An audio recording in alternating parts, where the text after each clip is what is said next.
वहीं पूर्व केंद्रीय मंत्री और कांग्रेस के दिग्गज नेता माधवराव सिंधिया की आज पुण्यतिथि है। पहले कांग्रेस हर साल उन्हें श्रद्धांजलि देने के लिए कार्यक्रम का आयोजन करती थी, लेकिन इस बार मौका अलग है।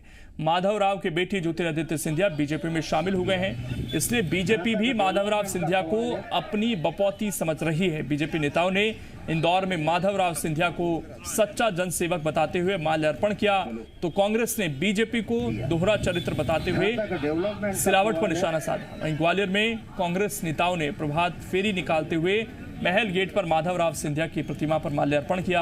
बीजेपी आज शाम को माधवराव सिंधिया की छतरी पर भजन संध्या का आयोजन भी करेगी।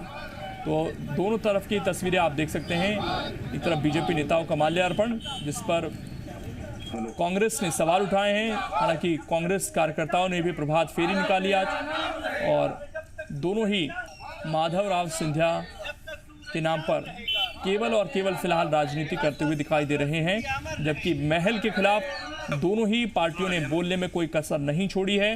खासकर बीजेपी के कुछ बड़े नेताओं ने महल के खिलाफ बहुत कुछ बोला है, और जब ज्योतिरादित्य सिंधिया शामिल हुए भारतीय जनता पार्टी में, तो कांग्रेस के भी कई नेताओं ने महल पर सवाल उठाए और गद्दार तक दोनों ही पार्टियों ने कहा है। लेकिन अब क्योंकि उपचुनाव हैं और ऐसे में दोनों ही दल कोशिश कर रहे हैं कि माधवराव सिंधिया की जो छवि थी, जो लोगों के बीच उनकी लोकप्रियता थी, उसका फायदा उठाया जाए, और दोनों ही पार्टियां उन्हें अपना बताने में फिलहाल लगी हुई हैं। ऐसा बहुत कम देखने को मिलता है जब एक सुर में बोलती हुई दोनों पार्टियां नजर आएं और एक नेता के लिए इतना समर्पण दिखाई दे दोनों पार्टियों के लिए, ऐसा बहुत कम देखने को मिलता है। हालांकि माधवराव सिंधिया कांग्रेस के नेता थे, कांग्रेस में उन्होंने अपनी ज़्यादातर राजनीति की। ज्योतिरादित्य सिंधिया भी लगभग 20 साल कांग्रेस के एक बड़े नेता के तौर पर रहे।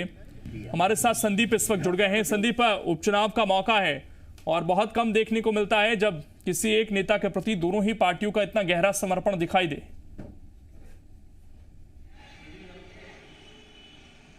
बिल्कुल ठीक कहा आपने, और ये प्रदेश बीजेपी दफ्तर है जहां मैं खड़ा हुआ हूं, और यहां पर अगर आप देखें तो पहली दफ़ा स्वर्गीय माधवराव सिंधिया की पुण्यतिथि मनाई जा रही है। और वो इसीलिए क्योंकि ज्योतिरादित्य सिंधिया इस वक्त अब बीजेपी में आ चुके हैं। और वैसे अब इन तस्वीरों को अगर आप देखें तो यहाँ पर आपको नज़र आएगा कि स्वर्गीय माधवराव सिंधिया की पुण्यतिथि का मनाने के लिए 11 बजे का वक्त रखा गया था, और 11 बजे के वक्त के लिए यहाँ पर जो सिंधिया समर्थक है ख़ास तौर पर, वो सभी लोग यहाँ पर मौजूद रहे हैं। बीजेपी के लीडर्स अभी नहीं आए हैं, लेकिन जो सिंधिया समर्थक हैं उनका ये कहना है कि कुछ देर बाद में यहाँ पर आने का सिलसिला शुरू होगा। दिन भर श्रद्धांजलि, इसी तरह पुष्पांजलि और श्रद्धांजलि दी जाएगी।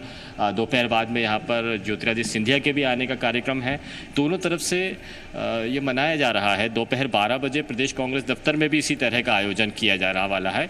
और लेकिन ये पहली दफ़ा है कि बीजेपी प्रदेश बीजेपी दफ्तर में माधवराव सिंधिया की जो तस्वीर है यहाँ पर लाई गई है, उन पर पुष्प अर्पित किया जा रहा है। और अभी देखना है आने वाले वक्त में कि ये कितने लोग और आ सकते हैं। लेकिन अहम बात यह है कि माधवराव सिंधिया से अभी तक बीजेपी किनारा करती आई थी, लेकिन ज्योतिरादित्य सिंधिया के यहाँ आने के बाद में थोड़े पशोपेश के हालात ज़रूर हैं। लेकिन माधवराव सिंधिया की तस्वीर को सिंधिया समर्थक नेताओं ने यहाँ पर लेकर आए हैं, और यहाँ पर उनकी पुण्यतिथि मनाई भी जा रही है। तो संदीप, को जानकारी मिल पाई है? आपके पीछे कार्यकर्ता भी हैं, क्या बीजेपी के प्रदेश अध्यक्ष या कोई और बड़े नेता भी यहाँ पर आएंगे उन सभी लोगों के साथ जो सिंधिया समर्थक हैं?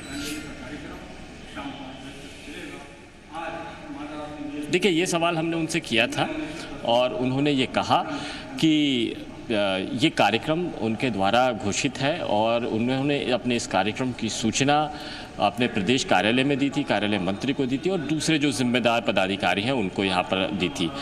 ये कार्यक्रम 11 बजे से शुरू होना था। दिन भर ये पुष्पांजलि का कार्यक्रम चलेगा, और अभी ये संभावना जताई जा रही है, जो सिंधिया समर्थक है उनका ये कहना है कि दोपहर बाद में जो बीजेपी के दूसरे लीडर्स हैं वो यहाँ पर पहुँचेंगे और यहाँ पुष्पांजलि अर्पित करेंगे। लेकिन आमतौर पर देखा ये जाता है, बीजेपी दफ्तर में कोई प्रोग्राम होता है तो उसमें सारे लीडर्स एक साथ में इकट्ठा होते हैं और पुष्पांजलि अर्पित करते हैं। लेकिन अभी प्रदेश बीजेपी दफ्तर में आज शाम को बैठकें होनी है, दिग्गज नेताओं का जमावड़ा यहाँ पर होना है, और चुनाव के ऐलान के बाद में बहुत बड़ी सारे नेताओं के जमावड़े के बाद में एक बैठक भी की जानी है। और शाम से पहले ही सिंधिया समर्थकों ने यहाँ पर किया। मैं एक बार फिर से आपकी लेकिन आप देख सकते हैं यहाँ पर बीजेपी दफ्तर में माधवराव सिंधिया अमर रहे के नारे लगाए जा रहे हैं। शावर आलम है जो सिंधिया समर्थक हैं और इस वक्त में प्रदेश बीजेपी दफ्तर में मौजूद हैं। शावर जी, आपका यहाँ होना गैर वाजिब नहीं लगता, लेकिन बीजेपी नेता यहाँ पर दूसरे बीजेपी लीडर्स नज़र नहीं आ रहे हैं। सभी लोग आने वाले हैं। मैं आपको बता दूं, माधवराव सिंधिया जी की आज पुण्यतिथि है।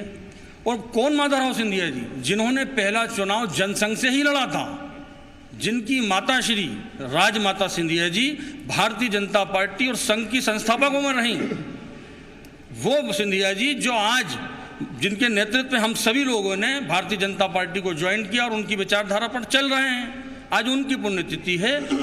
नेता यहाँ सभी उपस्थित होने वाले हैं। वीडी शर्मा जी के पिताजी की 13वीं का कार्यक्रम के कारण 11 बजे, क्योंकि वहाँ भी था और 11 बजे यहाँ भी, तो वहाँ से कई नेता जो है यहाँ आकर जो है श्रद्धांजलि अर्पित करेंगे। और आज दिन में ही दोपहर में यहाँ ज्योतिराज सिंधिया जी महाराज आने वाले हैं। पुष्पांजलि कार्यक्रम जारी रहेगा। और ये तो विचारधारा का मामला है। भारतीय जनता पार्टी में पहली बार इसलिए मनाया जा रहा है क्योंकि महाराज केंद्रीय मंत्री रहे, कांग्रेस से वरिष्ठ नेता थे, लेकिन पहला चुनाव जनसंघ से ही लड़े थे। इस बात का भी हमें ध्यान रखना चाहिए। तो भारतीय जनता पार्टी और संघ के प्रिय रहा है सिंधिया परिवार।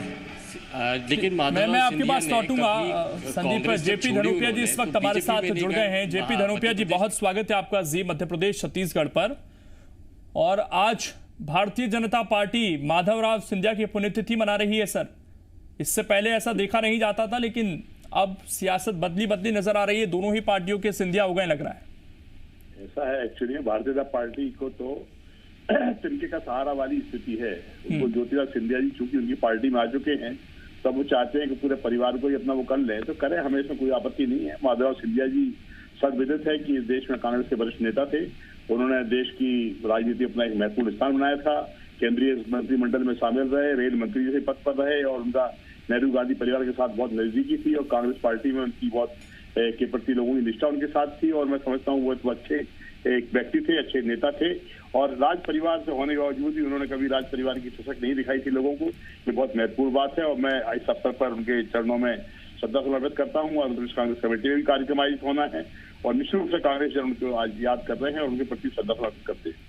लेकिन जेपी धनोपिया जी, ये बात कही जाती है कि चाहे जब ज्योतिरादित्य सिंधिया बीजेपी में आए तो कांग्रेस के नेताओं ने भी महल के खिलाफ बोलने में कोई कसर नहीं छोड़ी। जीतू पटवारी का ट्वीट भी सबने देखा था, किस तरीके से उन्होंने भी गद्दार बताने की कोशिश की थी। इसके अलावा जब वो कांग्रेस में थे तो भारतीय जनता पार्टी के नेता थे, चाहे जयभान सिंह पवैया हो, प्रभात झा हो, ये महल के खिलाफ खूब बोलते थे। लेकिन जब मौका आज उपचुनाव का है, सियासत का है, तो हम देख रहे हैं कि दोनों ही पार्टियों के हो गए। नहीं, देखिए लोकेश जी, ज्योतिराज सिंधिया जी के प्रति बात अलग हो सकती है। तो उन्होंने जिस तरह से धोखा दिया है, जो गद्दारी की है, सबके सामने है। आज कोरोना जैसे महामारी के दौरान लोगों को जान जोखिम में डालकर मतदान के लिए बात होना पड़ रहा है। उस चुनाव के लिए थोपा गया चुनाव को बात होना पड़ रहा है। इनके प्रति लोगों की आस्था नहीं है। देखिए माधवराव जी तो बहुत अच्छे व्यक्ति थे, उनके प्रति इस तरह की बात नहीं है। कांग्रेस पार्टी हमेशा उनका सम्मान करती थी और करती है और करती रहेगी। जेपी धनोपिया जी, हमारे सहयोगी संदीप भी इस वक्त बने हुए हैं, वो भी एक सवाल करना चाहते थे आपसे। संदीप, आप सवाल कर सकते हैं।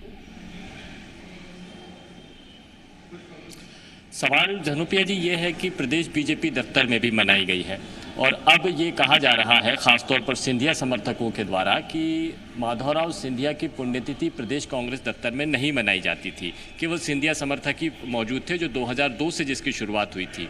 और अब केवल प्रदेश कांग्रेस दफ्तर में ये पुण्यतिथि इसीलिए मनाई जा रही है क्योंकि उपचुनाव है और सिंधिया समर्थकों को कांग्रेस को लुभाना है। नहीं, मैं समझता हूँ इस तरह की बात करना तो अच्छी बात नहीं है, क्योंकि वाली बात तो कोई रही नहीं है। कांग्रेस होते हैं प्रदेश कांग्रेस कार्यालय में, किसी गुट का कोई कब्जा नहीं होता, किसी कोई लोग नहीं होते, कांग्रेस होते हैं। और हमेशा उनकी चाहे जन्मतिथि रही हो, चाहे उनकी पुण्यतिथि रही हो, कार्यक्रम आयोजित होते रहे। और मैं समझता हूँ जो लोग इस तरह की बात कर रहे हैं कि पुण्यतिथि वही मनाते थे, तो उनकी भावना गलत है और वो शायद सिंधिया जी के तक नहीं हो सकते। ठीक, धनुपिया जी आप बने रहिए। जयपाल सिसोदिया जी भी इस वक्त हमारे साथ जुड़ गए हैं। जयपाल सिसोदिया जी, आपका बहुत स्वागत है जी मध्य प्रदेश छत्तीसगढ़ पर। और सिसोदिया जी, हम तस्वीरें लगातार भारतीय जनता पार्टी के कार्यालय के दिखा रहे हैं।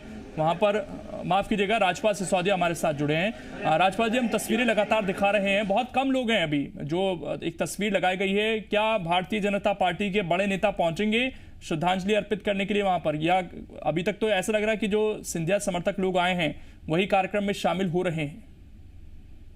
नहीं, ऐसा नहीं है। भारतीय जनता पार्टी पे कार्यालय पे कार्यक्रम अगर कोई हो रहा है तो उस कार्यक्रम में सीनियर लीडर्स भी हमारे पहुंचेंगे। अभी दोपहर तक सब लोग पहुंच रहे हैं। आज दिल्ली में हैं सब लोग, हमारे नेतागण। माननीय ज्योतिरादित्य सिंधिया जी भी दोपहर में पहुंच रहे हैं और हमारे माननीय मुख्यमंत्री जी भी पहुंचने वाले हैं, अभी दिल्ली में हैं वे। और हम सब लोग भारतीय जनता पार्टी परिवार, स्वर्गीय श्री माधवराव जी सिंधिया जो कि हमारे मध्य प्रदेश मूल के हैं, हमारे नेता रहे हैं, वो मध्य प्रदेश के लंबे समय तक केंद्रीय मंत्री रहे हैं। हमारे ग्वालियर और उज्जैन के राज परिवार से उनका नाता रहा है। ऐसे महाराज के पुण्यतिथि पे मैं विनम्र श्रद्धांजलि अर्पित करता हूँ, उनके चरणों में कोटि कोटि प्रणाम करता हूँ और निश्चित तौर पर उनके बताए मार्ग पर चलने का हम लोग प्रयास करेंगे। राजपाल जी, लेकिन ये पहली बार है जब इस तरह का कार्यक्रम हो रहा है? कई चीजें पहली बार भी होती है और कई चीजें शुरुआत भी होती है। भारतीय जनता पार्टी कार्यालय पर सिंधिया परिवार का एक हमारे ऊपर बड़ा उपकार है राजमाता जी का।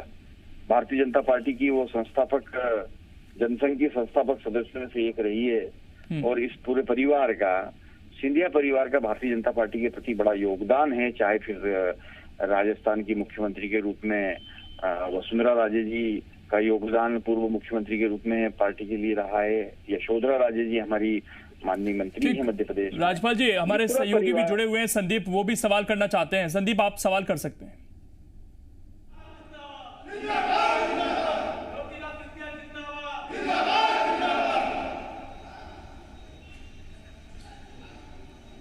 संदीप, आवाज पहुंच पा रही है आप तक?